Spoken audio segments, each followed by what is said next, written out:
Her true story from Pennsylvania. They said you eat, but don't help. So I left quietly and sold the house they lived in. Then, he eats like a pig and does nothing.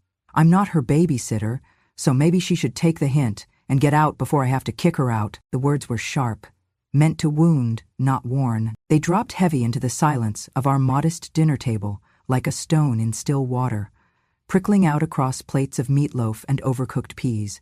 My fork paused mid-air, halfway to my mouth. And then, nothing. My son kept eating. Head down. Not a word. Not a glance in my direction. He didn't defend me. Didn't object. Didn't even blink. His silence screamed louder than her outburst. Across the table, my grandson looked confused.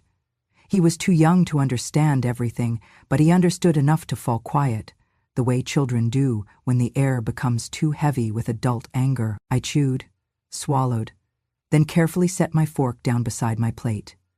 I said nothing. Didn't cry. Didn't plead. Didn't explain how the arthritis in my hands made it hard to scrub floors, or how the pain in my back made bending down near impossible. I didn't remind them that I cooked when I could, folded laundry when my fingers allowed, or that I had spent my youth and then my middle age keeping this very family from falling apart. I simply began collecting the dishes. That was how I responded. Not with rage, not with tears, but with the quiet dignity of someone who had swallowed things far more bitter than insults. Later that night, I lay in the guest room, if you could call it that. A converted storage space with a single bed, no closet, and a single window too high to look out of. The ceiling fan above me clicked with every turn. I stared at it and waited for sleep that wouldn't come. From the living room, I could hear them laughing, Samantha and my son. Their voices low, a glass clinking, a TV show I couldn't make out. My grandson had long gone to bed. I didn't cry, but I felt something colder settle into my chest. A kind of quiet resignation that came not from one insult, but from years of slow erasure. I had been fading for a long time. Tonight had only sharpened the outline. I thought back, because that's what old women do when they can't sleep and no one wants their stories anymore. I thought of the years when my husband was sick, dying slowly, painfully, with dignity I helped preserve. I was the one who washed his clothes when he soiled them. I was the one who held his spoon when he couldn't grip it. I was the one who kept the house from falling apart with tape, string, and coupons cut from old newspapers. I thought of my son, Jason, when he was a boy, how I worked double shifts at the dry cleaners to buy him school supplies, how I sewed buttons on his uniform late at night, how I cheered the loudest at his high school graduation, though I sat at the back because we could only afford 2 seats and gave the front to his girlfriend. And now I was a mouth to feed. I didn't leave the next morning. That would have been too simple, too obvious. No, I stayed. I made coffee, just like I had every morning since moving in. I folded the laundry, picked up the toys left on the stairs, repaired a button on my grandson's jacket without being asked, but I said nothing. 2 days later, they left for a weekend trip, a family getaway. I was not invited. Samantha said something about needing space and just a couple's weekend. Jason avoided my eyes. Again. That's when I packed 1 suitcase, a small bag of documents, my rosary, and my leather-bound notebook. I didn't leave a note, just the house key, placed on the kitchen table next to a folded dish towel I had washed and dried that morning. I took the bus across town. No taxi, no help, just me and my aching knees. The care home wasn't fancy. In fact, it was one of the cheapest I could find that still had clean sheets and didn't smell like despair. The woman at the front desk gave me a form to fill. She didn't ask why I was there. Maybe she already knew. I smiled through it all, said things like, I just like peace and quiet, and it's only temporary, but inside I felt hollow. I sat on the edge of the narrow bed that night, in a room that smelled of boiled peas and bleach, and stared at the window. I could see nothing but the shadow of a tree, and for the first time I wondered, had I become a burden? Was I truly just someone who ate? That thought, that cruel, simple thought, sat with me into the early morning. But then, something else stirred, a quieter voice, one I hadn't heard in a long time, One that said, "What if they're wrong?" The next morning I brewed my own tea, just the way I liked it. I wrapped myself in the blanket I had crocheted myself 2 winters ago, and I picked up the phone. "James," I said. My voice trembled just slightly. It had been years since I'd spoken to my husband's oldest friend. He had once been our lawyer, helping us with the will, the insurance, the paperwork after the cancer. "Do you remember the house deed?" I asked. There was a pause. Then, a low voice. "Yes, I remember everything about that day." 3 days later, I sat in his office. The same dusty books, the same smell of leather and old papers. He pulled out a folder, slid it across the desk. "You should have received a copy," he said. I opened it. There it was. My name, the address, the signature. The house I had been told to leave, the house I had once fought to keep for my son, was mine. Fully. Legally. Since 1994. Signed over by my husband before he died. "I never told anyone," I whispered. James gave a soft smile. "Maybe now's the time." I took the folder. My hands were steady. I didn't know what I would do with this power, but I knew this much. I wasn't just someone who ate, and I would no longer let that be the last thing they remembered about me. 3 days after I left that house, I stood in front of a building I hadn't entered in over a decade. The brass letters still spelled out his name, James Callahan, attorney at law. James had been my husband's best friend. They played baseball together in high school, went to the same university, and somehow remained loyal even as life pulled them in different directions.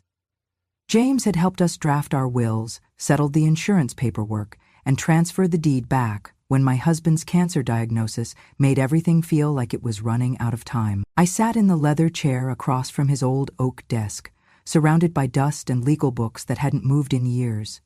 He looked older, of course. So did I. He didn't say anything when I walked in, just poured me a cup of tea the way he always used to.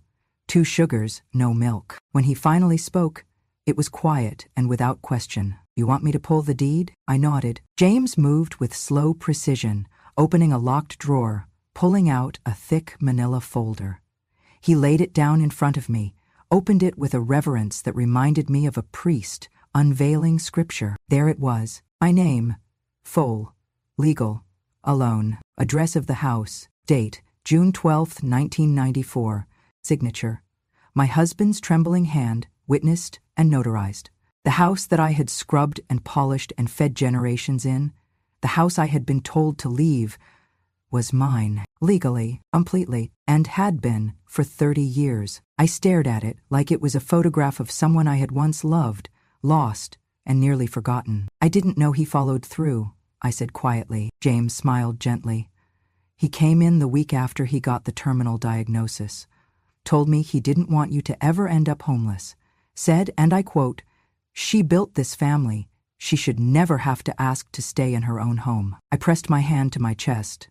That man, even dying, he had been thinking of me, not just sentimentally, but practically, legally, protectively. "I never told Jason," I whispered. James tilted his head.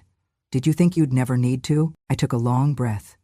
I thought they'd always remember who I was. James nodded slowly, like he understood the ache between the words. "I've kept it updated every year, as instructed," he said. "Taxes, documentation, trust filings. It's airtight." I looked at the paper again. In my bones, I had always known I was not a guest in that house. But to see it, ink on paper, filed with the county clerk's office, tied to my name, it was like someone had reached back in time and handed me a truth I had almost forgotten. I had not asked for charity. I had been robbed of dignity, and now I had the keys, not the ones that jingled, the real ones, the ones that unlocked the soul from shame. "I want to sell it," I said. My voice didn't shake. James didn't blink. "I'll draw up the paperwork." Quietly, I added, "I want them to hear it from the letter, not from me." And he didn't question that either. I left his office with the folder pressed to my chest like it was armor. Outside, the air smelled of rain-soaked leaves and diesel. A passing bus whooshed past. The world went on. But inside me, something had changed. Not anger, not revenge, just balance. For years, I had lived in their house. But the truth was, they had been living in mine. That night, I returned to the care home with a paper bag of pastries for the kitchen staff and a small bouquet for Helen. The woman in the room down the hall, who'd once confessed, through tears, that her daughter-in-law made her eat alone in the laundry room. She and I shared tea in silence, and after she left, I opened the folder again, spread the documents on my narrow bed, and began reading each line with the attention of a woman finally ready to stop apologizing for existing. My husband had signed it over with love. I would sign it away with clarity, and this time they would learn I wasn't just someone who ate. I was the woman who held the deed, and now I knew exactly what to do with it. The room was small, barely large enough for a twin bed, a narrow dresser, and a chair by the window that faced the parking lot, but it was mine. And in that simplicity, there was a kind of peace I had not known in years. There were no slamming doors, no whispered complaints, no passive-aggressive sighs when I asked for help, just silence. And in that silence, I rediscovered something I hadn't realized I had lost. Myself. The care home was modest, far from luxurious, but it was clean. The staff were kind in the way only people paid too little and working too hard could be. And the other residents? Well, we were a quiet tribe of the forgotten, each carrying a story no one had asked to hear. I began helping where I could, not because I had to, but because I wanted to feel useful again. I folded laundry in the common room, helped the kitchen staff portion out lunch trays, and read letters aloud for a woman whose vision had faded to shadows. On Sundays I would lead a small knitting group, even though my own hands were slower now. That's how I met Helen. She was wiry, sharp-tongued, with a walker covered in pink ribbons. But when she laughed, it was the laugh of someone who had loved too deeply and lost too completely. We shared more than yarn and weak tea. Helen, like me, had been invited to leave her son's home after her husband died. She'd raised 2 boys, survived breast cancer, and still had been told, at 79, that she was a burden. She didn't cry when she told me that, but I saw the tremble in her hands. "It's like they erased me," she said one night. "Like I stopped existing when I stopped being useful." That sentence clung to my chest like a pin. I knew that feeling, and I knew then I would not die in a room that smelled of antiseptic and boiled peas without making sure my story ended with more than silence. That weekend, I called James again. We met in the same office, same desk, same heavy folders. "I'm ready," I said. He didn't ask what I meant. He just nodded and opened the file. The paperwork took time. Titles, disclosures, confirmation of property value. But the house was in good condition, and in that neighborhood it would sell fast. When he passed the final document across the table, I took a moment, not to hesitate, but to remember the birthday parties held in the backyard, the smell of Christmas ham baking in that oven, the day my husband carried me over that threshold, half laughing, half terrified about the mortgage. I signed, with hands steadier than I thought I had left. "I want it kept quiet," I said. "No warnings, no calls." James nodded.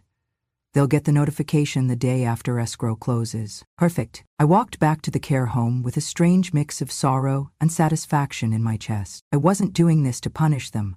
I was doing this because, for once in my life, I was choosing myself. And that night, as I slipped under the thin covers of my narrow bed, I slept like I hadn't in years. Not because I was finally free, but because I had finally acted. 6 months passed. Seasons turned. Leaves yellowed and dropped, and the sky shifted from summer heat to the sober gray of autumn. I had almost forgotten the date, almost. Then James called. "It's done," he said simply. "Funds have cleared. The house officially belongs to the new owners. You'll get the deposit statement in 2 days." I thanked him. I hung up, and I waited. It did not take long. The letter must have arrived that same week. Certified mail. One from the bank, one from the real estate office, and another hand-delivered, notifying them to vacate within 30 days. By Sunday evening, my son called. I didn't answer. He called again the next day. And again. And again. Finally, I sent a message. The transfer was legal. The home was mine. I simply took back the meal I once paid for. There was silence after that, for a day. Then it came. Samantha's voice, shrill and cracked with disbelief. "You evil old woman! You sold our house? This was our home." I didn't raise my voice. I didn't let my tone change. I simply answered, "No, it was my home, You just lived there, rent-free, like I once fed you both. Now it's someone else's turn." She hung up. No thank you, no apology, just fury. I stood at the window of Haven House that evening, watching the lights flicker across the courtyard. Somewhere, Helen was humming to herself, trying to remember the next verse of a hymn. I hadn't known it would feel like this. Not triumphant, not bitter, just still. The next morning, the phone rang again. This time, it was Jason. He sounded like a child again. He whispered, "we're gonna lose everything." I stayed silent. "We have nowhere to go. The kids, Samantha's crying every day. I messed up. I should have stopped her. I should have said something." I let him speak. When he finished, I didn't argue. I didn't accuse. I said what I had rehearsed, quietly, in my heart. "I'm not taking anything from you. I'm only reclaiming what you thought I had forgotten. I'm not asking for love. I'm asking for recognition." There was a long pause. Then he asked the question I had known was coming. "Is there any way you can undo it?" And I answered with the truth he needed to hear. "Jason, I gave everything to raise you, and I never kept score. But the moment your wife opened her mouth and you said nothing, something changed. I don't want your money. I don't even want your apology. I just want my silence back, and this is how I earn it." The line went dead, and that was okay, because I had said what needed to be said. For once, I wasn't rescuing anyone. I was simply standing up for the version of me they thought would stay quiet forever. That night, I sat down with a cup of tea, the same kind I used to serve them with, Sunday pancakes and maple syrup. Only this time, the sweetness was mine alone, and peace, like revenge, had no need to shout. It simply arrived. There is a drawer in every mother's life that holds more than it seems. Mine was small, wooden, tucked beneath a dusty lamp in the corner of my room at Haven House.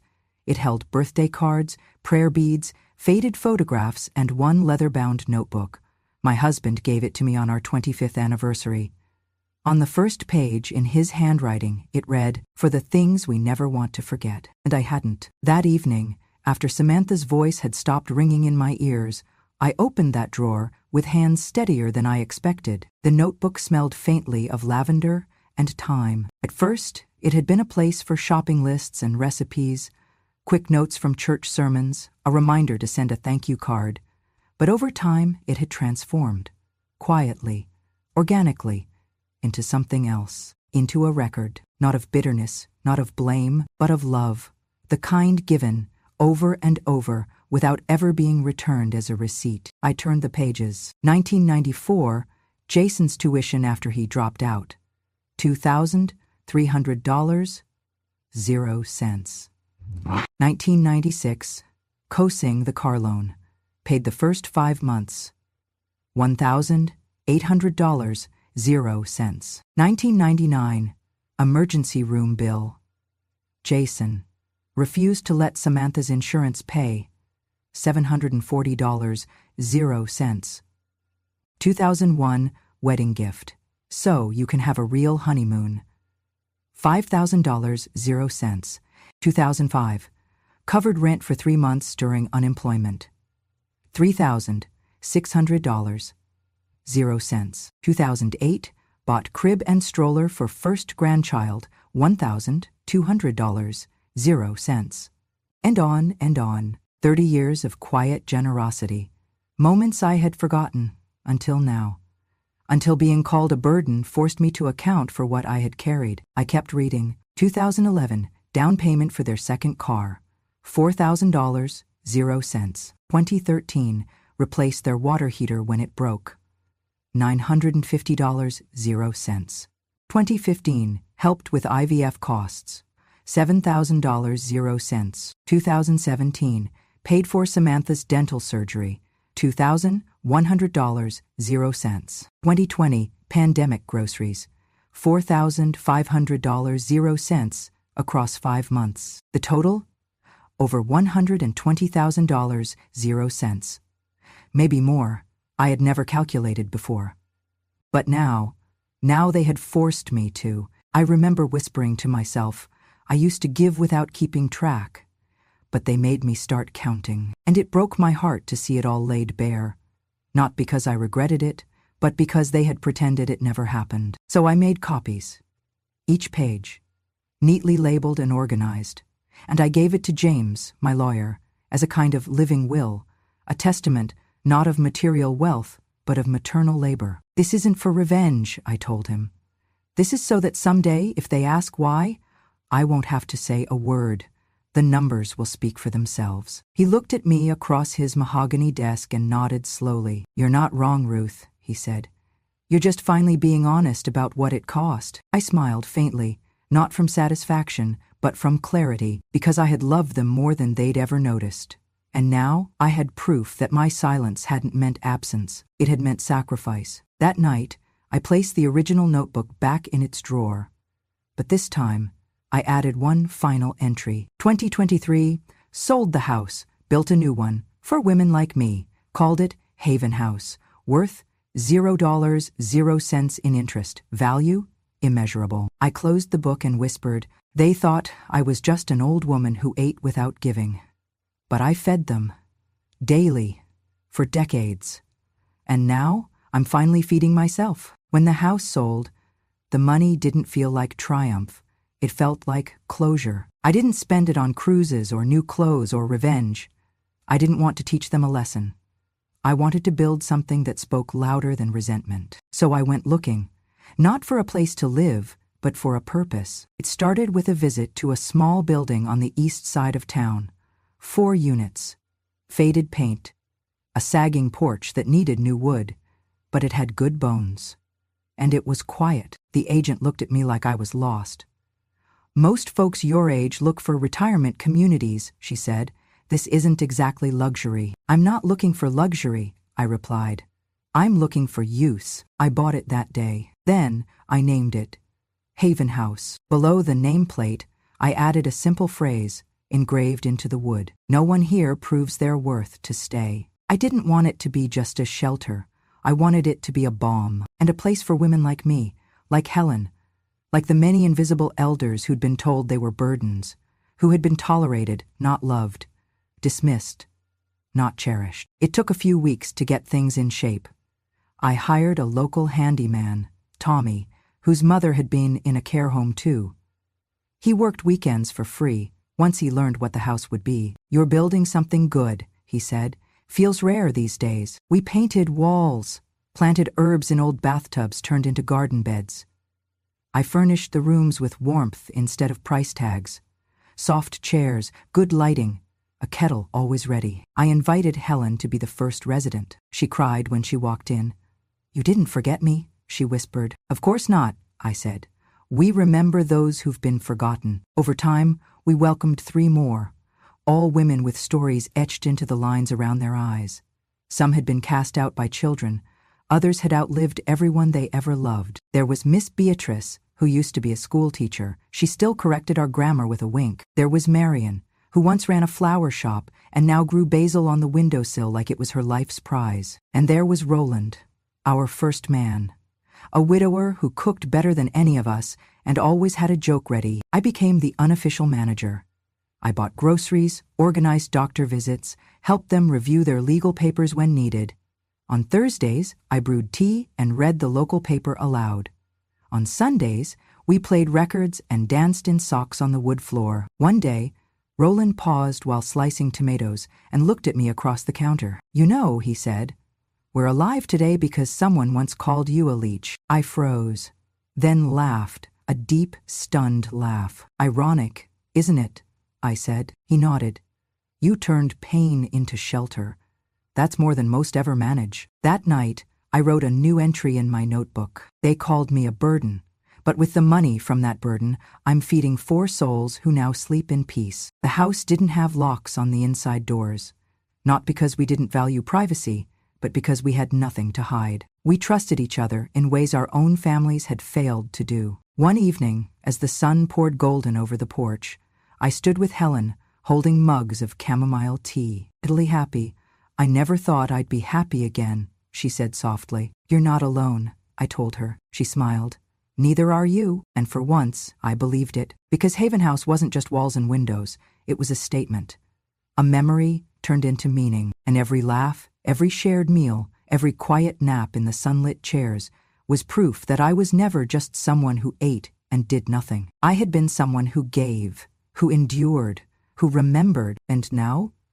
Now I was someone who rebuilt. He came to see me, not with arrogance, not with rehearsed excuses, but with the kind of silence that only desperation brings. It had been almost a year. I recognized him instantly, though he looked older. Not by time, but by burden. His shoulders were hunched. His eyes, my God, his eyes, were nothing like the boy who once begged me to stay a little longer at bedtime. I know I don't deserve to be here, he said quietly. I said nothing, I just motioned for him to sit. We lost the house, he continued. Samantha left. She said I should have fought harder, but I didn't know what to say back then, Mom. I didn't know what to do. His voice cracked on the word Mom. We have nothing now. I sleep on a friend's couch. I work nights. I wanted to say I'm sorry. Still, I said nothing. Instead, I opened a small box I kept beside my chair. From it, I pulled out a single photograph. It showed the early days of Haven House, the porch still unpainted, the garden bare. But in the center, 4 people laughing, holding paintbrushes, shoes kicked off. A house becoming a home. I handed it to him. He looked down at it, confused at first. Then realization dawned. You built this? He whispered. With the money from our house? I nodded. And you didn't spend it on yourself? I shook my head. I spent it on something that could grow. He looked back at the photo, then up at me. Why? Now I finally spoke. Because I ate your rice for 1 year, I said gently. But you ate mine for 30. I'm only collecting a little interest. His mouth opened, closed. No words came. I stood up. My legs ached more these days, but I stood tall. I didn't come here to hurt you, he finally said. I know. I just wanted to say thank you for everything I never said thank you for. I studied him. The stubble on his chin, the worry lines his youth once smoothed over. There's something you still need to understand, I said. He looked at me, waiting. I never needed repayment. I needed respect. I needed to know my years weren't erased because I slowed down, that the hands that once held your fevered head weren't suddenly useless because they trembled. He lowered his eyes. I forgot who you were, he whispered. No, I said. You remembered too late. A pause. Then, can I help? With the house, with the other residents? I shook my head. This place doesn't need your guilt. It needs your growth. Live better, love better. That's how you honor what I gave. He nodded, slowly. As he rose to leave, I reached into the box once more and handed him a copy of the deed. Not to Haven House, but to his own future. It was blank, a clean page. Go fill this with something worthy, I said. He held it like it was gold. I will. And for the first time in years, I believed him. It was a quiet spring afternoon, the kind that moves slowly, like the day itself had nowhere urgent to be. The breeze wandered through the trees like it was browsing a familiar bookstore, unhurried and content, while the scent of wild lilac and distant rain folded into the air like an old memory returning home. I sat on the porch of Haven House with a teacup in hand. It was chipped on the rim, just a little, but it was mine, and it fit the curve of my palm like it remembered me. I watched as the late sun stretched long shadows across the yard, laying soft gold on the gravel path and coaxing warmth out of the flagstone. Helen sat under the pergola, arguing playfully with Roland, her voice as dry and sharp as ever. They were at it again about green beans, whether to steam or sauté, add garlic or bacon fat. Miss B was on the swing, her hands moving steady through loops of yarn, knitting a scarf for someone who hadn't asked, but who would surely be grateful all the same. You might think this place is a care home, but you'd be wrong. This wasn't a place to be taken care of. This was a place where people remembered how to belong. These weren't just elderly residents. They were people who'd spent decades putting others first, quieting their own needs, and now, they were finally laughing, without fear.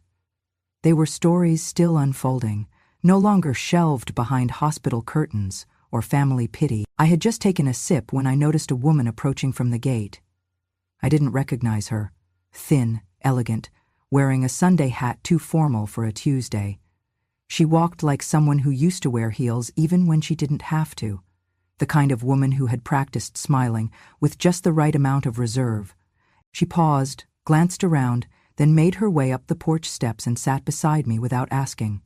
Something about her presence didn't demand permission, it just settled in. "You're the owner?" she asked. I nodded. She looked around the yard again, the chipped bird bath with a single sparrow hopping in and out, the homemade wind chimes made of old cutlery and glass beads, the riot of mismatched flowers someone had planted out of rhythm, but not out of love. "This place feels free," she said, almost like a confession. She looked at me then, studied my lined face, the tremor in my hand that I no longer tried to hide, the softness in my shoulders that had once carried the weight of 3 lives.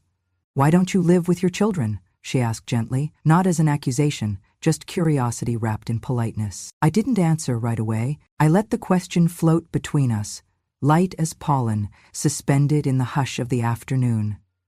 I let it breathe, then I smiled. "I used to," I said, "but here I'm needed, not tolerated. No one here asks me to mop the floors to earn my meals. No one expects me to apologize for being alive." Her eyes didn't widen in shock, just softened. Like she knew, like maybe she had one too. A daughter-in-law with a too-tight smile, a son with tired excuses, a quiet corner in someone else's house where she was placed instead of welcomed. We sat that way for a while, the silence between us full of understanding. Somewhere inside, the kettle began to whistle.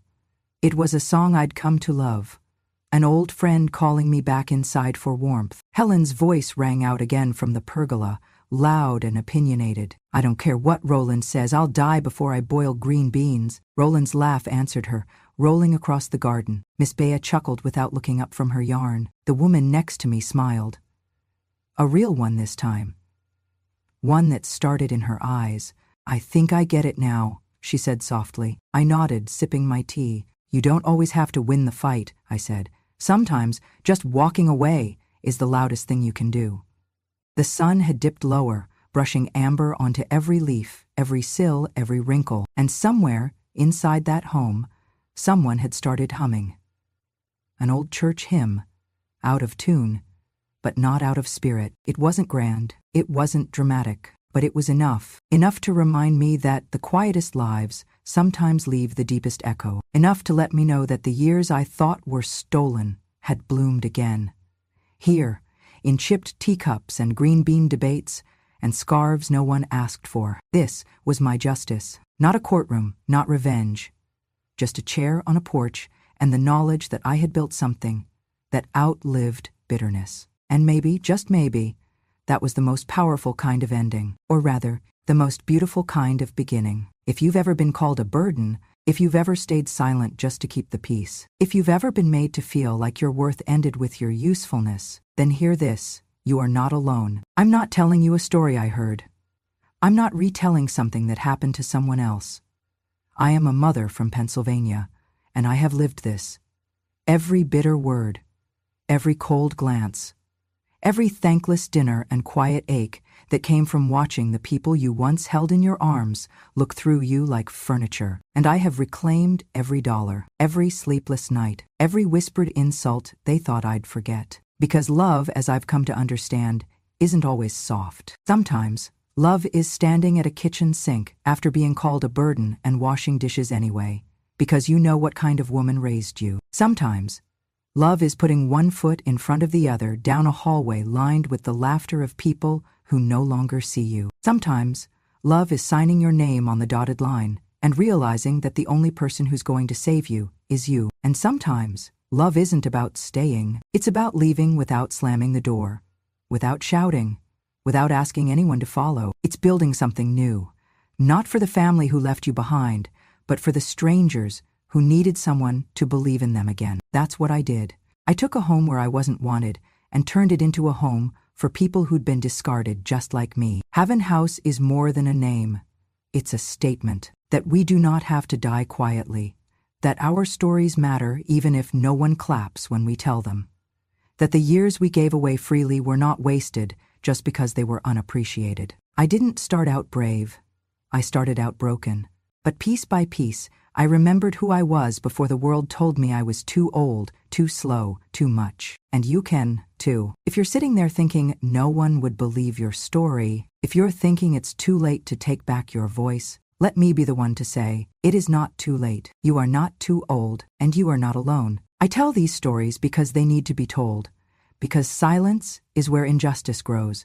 Because for every woman like me who left a house with one suitcase and no plan, there are thousands more still making excuses for the cruelty they endure. I tell these stories for them, for the quiet ones, for the strong ones, for the ones who loved too hard and too long, and now wonder if they imagined the whole thing. You didn't. You are not crazy. You are not the problem. You are a chapter they didn't finish reading, but that doesn't make it the end of your book. If this story stirred something in you, something tender, something furious, something that whispers, I thought I was the only one, then I invite you to do one simple thing. Subscribe to Grandma True Stories. Because here, every mother has a voice, every sacrifice gets remembered, and every tear, every single one, has a reason. This isn't just storytelling. This is remembering out loud. It's the sound of a woman finding her strength long after they thought she'd forgotten how to speak. It's the kind of truth that doesn't need to shout to be heard. Soft? Yes, but never weak. And always, always. So if you're ready to remember who you are, not who they told you to be, not who you became just to survive, but who you were before the world took pieces of you, then you are in the right place. You are home. Welcome to Grandma True Stories.